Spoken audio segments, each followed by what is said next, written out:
All right, guys, I got the car hooked up. What I did is I took the chain, wrapped it around this tree here. Right now I'm doing it like kind of like a straight line. I got this chain set up so I can adjust this up and down. I can move it.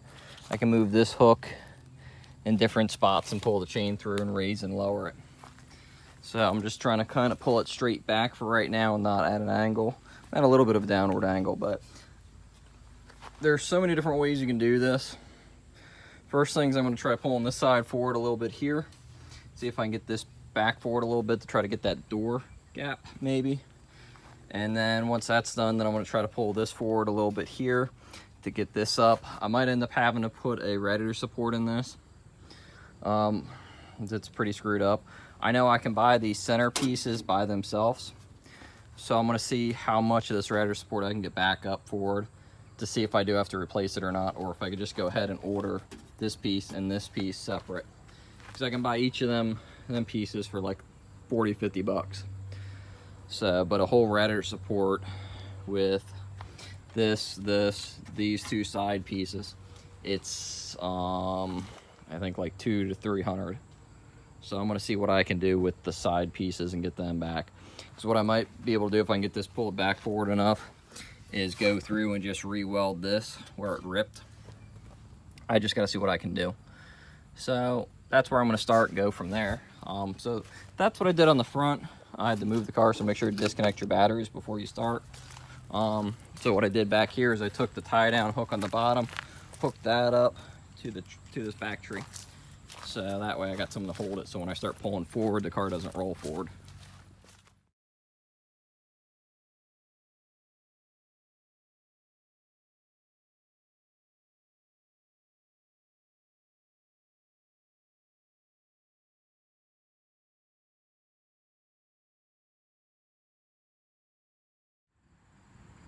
Okay, so I did two pulls. I pulled it a little bit much. You can still see a crinkle in here on the support from it. But I got it pulled. So now you can see I got a little bit of a big door gap up here on the top side, but I can at least open the door now. So, a little bit bigger gap. So I pulled it just a wee bit forward too much, I think. But I might be able to loosen this bolt and this bolt and push the top of the fender back to tighten up that gap a little bit before I get too carried away with that. The next thing I'm going to do is I'm actually going to move the car over a little bit, so that way I could try to pull this back out here. And once I get the car kind of straight, I'm going to see what I can get pulling to try to get the center section pulled back. So if I can get this all pulled, I know I can unbolt this and get this out, but I'm going to try to pull it back a little bit before I do. So that's going to be my first thing. So I'm going to start the car up and move it over like 2 feet so I can get it over. We'll go from there. Okay, guys, I moved the car over now. I got it re-hooked up higher on it. I'm going to try to pull this top out a little bit and try to do that. Then I'm going to start tweaking the bottom because the top's bowed in. This fender gap, it actually looks like it came out a little bit. It was tight before. So I'm thinking what I can do is when you look at these, you can see there's a gap there. So what I'm hoping I can do is once I get it all pulled, I can just loosen this top bolt and this top bolt, and I can push the fender top back in a little bit just to tighten this up just a little bit. I mean, it's not a big deal, but I'd like it to be a little bit tighter. But at least now the main thing is I can open the door. You can see where it was rubbing before. So now I can at least open it and it's not rubbing. So I can actually use this passenger side door. So that's good. We got that pulled back a little bit, so that means it was just the top support was pushed back from hitting the deer. Like this top support on this side, you can see how this is supposed to be here, right there. And you can see how this side sits. So I'm gonna go ahead and pull that. So I'll be doing that in a few minutes. I'll be right back out. I'm gonna go get some water, then I'm gonna pull that, and then once I get pulling that, I'm gonna start pull that out a little bit. Then I'm gonna probably start trying to pull this forward a little bit and seeing if I can maybe fix this. But I got a feeling I'm gonna have to replace this support and this support. I think I can buy both of them cheap. So I'm just gonna try to pull it out a little bit and see if I could save these sides. So might be the only thing I might have to do is tweak this down for the headlight like that. So that's not a big deal. I'll have to order new headlights and see. This is still tweaked in a little bit there, you can see. Actually, that's from the hook too. So I'm gonna try to see what I can do. I don't know. The best thing would be to put a new apron in it, new radiator support in there. But this is just gonna be a budget build for a daily driver car. So that I'm probably gonna run until the engine blows. So until it needs major work and sell it for parts. So I'm not too worried about everything, but like I said, I'm probably gonna have to replace that one and that one though. So, all right guys, I'll be back in a few minutes. I'm gonna go get some water.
Okay guys, I got everything kind of pulled where it needs to be.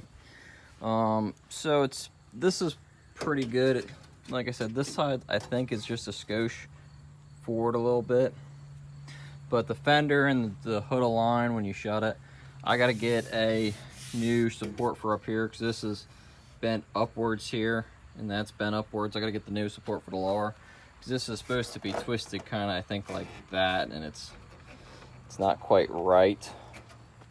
So what I got to do is get the new lower support, put that in, see if I can get it bolted in, and then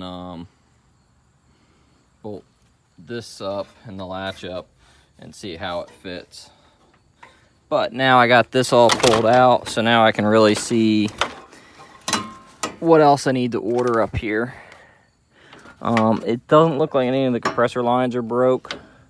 This one took a hit, but it might have been that way. I'm not really sure.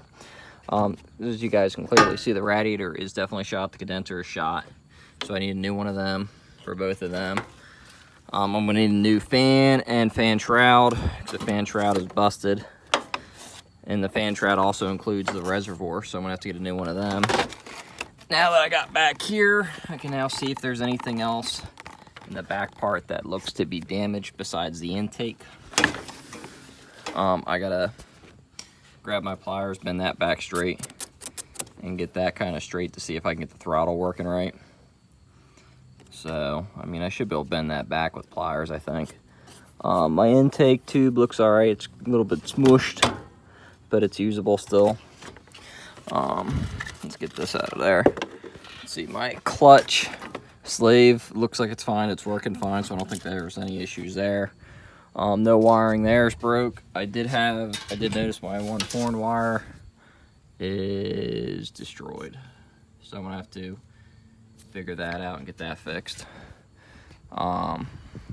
This one apron's still a little bit tweaked there. This side I need to weld. So realistically, the best thing to do, I'll have to look at prices, is I might order a upper support and see if I can just put these side pieces in. No, that's all welded. That's all welded up in there. So if I do that, I'm gonna have to drill these bolts out, or drill them out, and then spot weld it back in on each side and pull this upper piece off. This piece will come off with the side piece, and then the lower will come out too.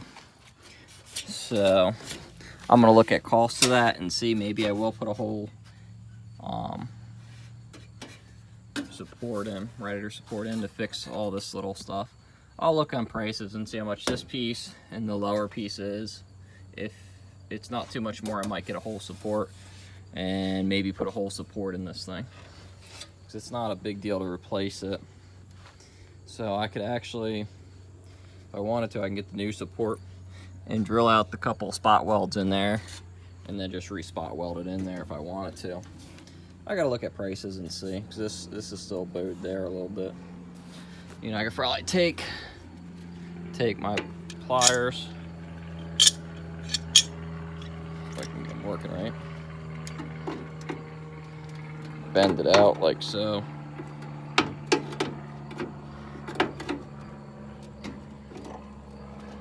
Get that bent back out. So, I mean, I can do a lot of different stuff if I want to. So, but I got the crease out of this side where it was creased really bad. You can see where the paint was cracked. So I got that fixed when I pulled it back forward. So I got everything pretty much where it needs to be. I think if I put a new piece here, this will set right.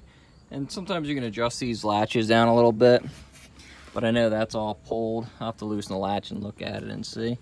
Usually they got some adjustment in there for height, so I gotta try to adjust it to get the hood to sit right. Right now when I shut the hood, I gotta push it down.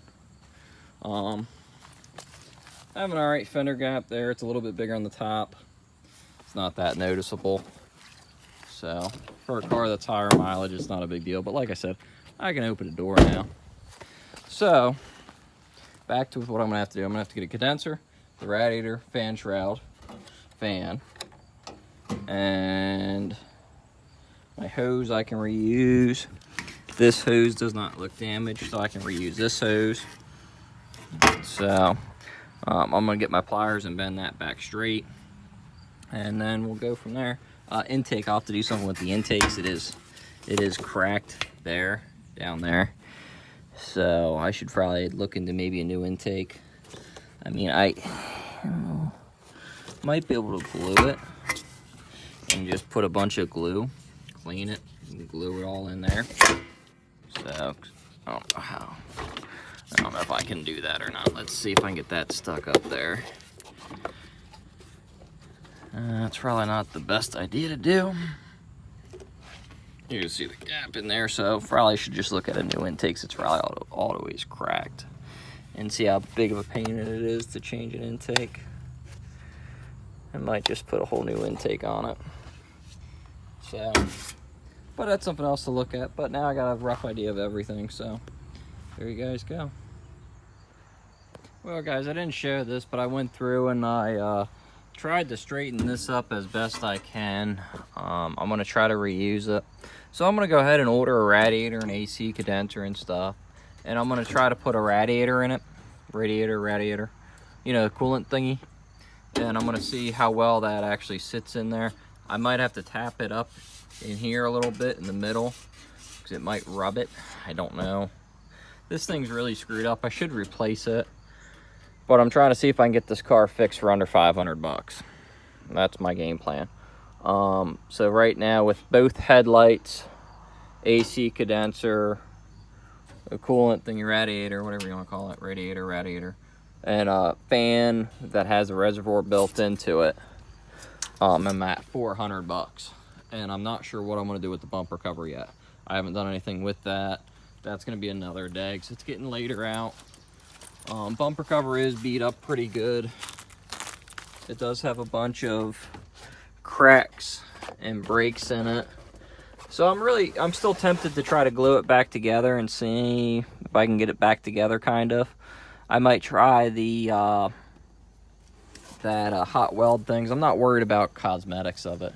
I mean, as you can see, this side of the car has got a single stage on it, needs to be buffed. The hood's been repainted, so the hood's got a nice clear where this does not. And this side has been repainted before, so you guys can actually see because my mom smacked the deer with it. So they replaced the hood, the fender, the two-door, well actually they replaced the hood and the fender, I think. And then they fixed the door and blended it into the rear door. So